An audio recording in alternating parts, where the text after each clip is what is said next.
अस्सलामुअलैकुम नाज़रीन, मैं Mohammad Hasan Khan Seven Hills hospital पिछले 2 साल से मैं यहाँ as a blood bank technician काम कर रहा हूँ। और वैसे तो मेरा एक्सपीरियंस 10 साल का है।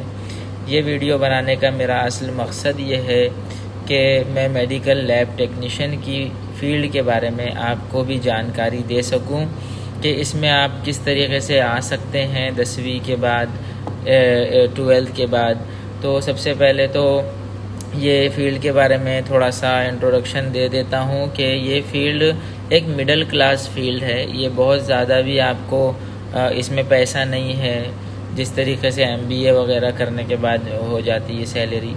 और ये बहुत ज़्यादा लो ग्रेड से जॉब भी नहीं है जिस तरीके से कि कुछ डिग्रीज़ करने के बाद में लोगों को जॉब मिलते ही नहीं है। तो ये वैसा भी नहीं है और बहुत हाई ग्रेड प्रोफाइल भी नहीं है इसमें कि बहुत अच्छे पैकेजेस आपको मिलेंगे। ये एक मिडिल क्लास आप समझ सकते हैं कि जिससे नॉर्मल आदमी जिस तरीके से अपने एक लाइफ को आगे बढ़ा सकता है, ये वैसी फील्ड है।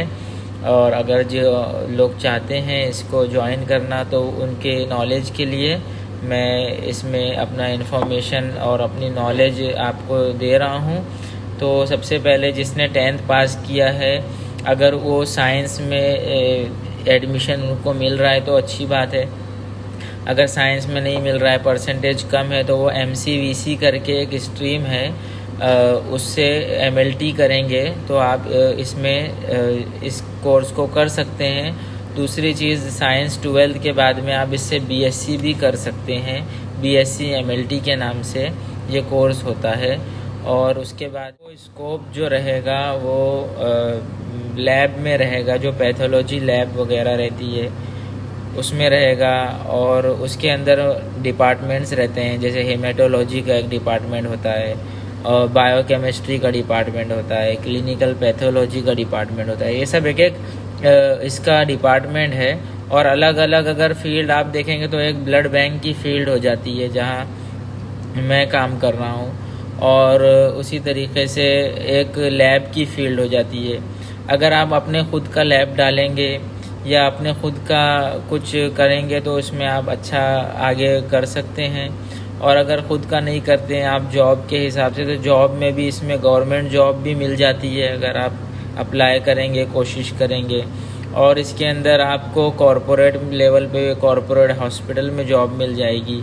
और इसी तरीके से आपको इसके अंदर प्राइवेट सेक्टर में तो बहुत ही ज़्यादा जॉब है, आपको मिल सकती है। तो इसको करने के लिए आपको BSc MLT करना होगा।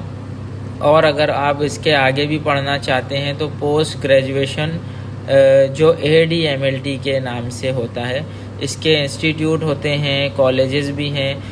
अगर आपको 10th के बाद इसमें एडमिशन लेना है डायरेक्ट इसी फील्ड में, तो बांद्रा कॉलेज है, जो बांद्रा बॉयज़ कॉलेज है, वहाँ आप जा सकते हैं और बोलेंगे कि मुझे MLT में एडमिशन चाहिए, तो आपको ऑफलाइन भी डायरेक्ट भी वहाँ एडमिशन मिल जाएगा 10th के बाद। और अगर आप आफ्टर 12th करना चाहते हैं तो आपको BSc MLT करके जो भी कॉलेजेस में अवेलेबल रहेगा वहाँ से आप इसको कर सकते हैं। एक बात मुझे और आपको क्लियर करना है कि आप जब ये कॉलेज ज्वाइन होते हैं या ये वाला जो सब्जेक्ट है आपने लिया है अगर, तो इसके साथ साथ में आपको पढ़ाई के साथ में, स्टडीज़ के साथ में, कॉलेज के साथ में आपको कहीं ना कहीं ट्रेनिंग भी करना है साथ ही साथ, लैब में, हॉस्पिटल में, इसी फील्ड के रिगार्डिंग। जैसे कोई माइक्रोबायोलॉजी लैब है या क्लिनिकल बायोकेमिस्ट्री है, इसी तरीके से क्लिनिकल पैथोलॉजी है। जैसे इसमें अलग अलग स्टडीज़ होती है, इसमें बहुत सारी फील्ड है, उसके बारे में भी मैं आपको बता देता हूँ। एक बार दिखा देता हूँ कि कैसे इसमें अलग अलग फील्ड है जिसमें हम लोग आगे मतलब जा सकते हैं। सबसे पहले देखिए, ये मेडिकल लैब टेक्नीशियन का जो मेडिकल लेबोरेटरी टेक्निकल, ये अपना मेन सब्जेक्ट है। इसके अंदर जो फील्ड आती है दूसरी है वो है haematology, haematology and blood banking. इसमें ये होता है कि ब्लड का पूरा स्टडी होता है। तीसरा है क्लिनिकल बायोकेमिस्ट्री, इसके अंदर बहुत सारे टेस्ट आ जाते हैं। क्लिनिकल बायोकेमिस्ट्री के अंदर बहुत सारे टेस्ट हैं, जैसे लीवर फंक्शन टेस्ट हो गया, किडनी फंक्शन टेस्ट हो गया। इसी तरीके से बहुत सारे टेस्ट के रिगार्डिंग इसमें हम लोग स्टडी करते हैं। क्लिनिकल पैथोलॉजी जो है वो जैसे स्टूल, यूरिन वगैरह का स्टडी होती है इसमें। और हिस्टोटेक्नोलॉजी, जिसको हिस्टोपैथोलॉजी भी बोला जाता है, ये टिश्यू का स्टडी, जैसे कोई गांठ है या कोई कैंसर है, उसका टिश्यू लैब में लेके आने के बाद में उसका जो प्रोसेस होता है, ये सब एक अलग अलग फील्ड है। फिर लास्ट में laboratory managements and ethics, lab का मैनेजमेंट और उसके एथिक्स वगैरह, ये सब मेडिकल लेबोरेटरी टेक्निकल में ये सब फील्ड है। इसके अंदर आप अभी जिस तरीके से आप देख सकते हैं कि बीमारियां बढ़ रही हैं, जैसे कोविड आया था, इसमें बहुत सारी वैकेंसीज़ और बहुत सारी लैब, कोविड की लैब जैसे सब एक नई कोविड के सैंपल्स के लिए भी हम ही लोगों के स्टाफ का यूज़ हो रहा था, जिसमें पैरामेडिकल स्टाफ आ जाते हैं। तो आगे भी इसी तरीके से बीमारियां अभी ख़त्म तो होने वाली नहीं हैं और बढ़ रही हैं। तो इसके अंदर हमेशा मतलब आपको स्कोप रहेगा कि कुछ ना कुछ आपको नया सीखने को मिलेगा और एक नई फील्ड इसी में से ही निकल के आएगी। तो ये फील्ड के अंदर स्कोप बहुत है। और लड़कियों के लिए अगर ये कॉलेज लेंगे तो 10th के बाद MCVC स्ट्रीम SNDT कॉलेज में अवेलेबल है मेरी जानकारी के मुताबिक।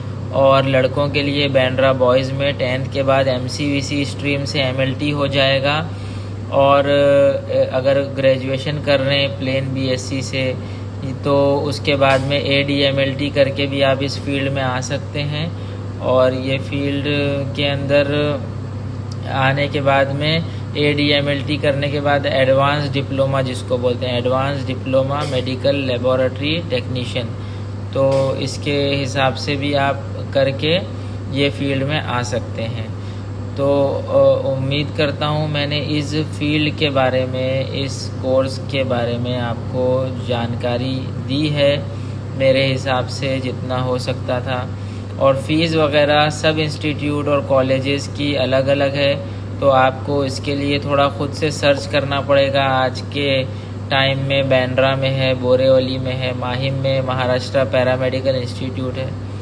तो उम्मीद करता हूँ मैंने इस फील्ड के बारे में, इस कोर्स के बारे में आपको जानकारी दी है मेरे हिसाब से जितना हो सकता था।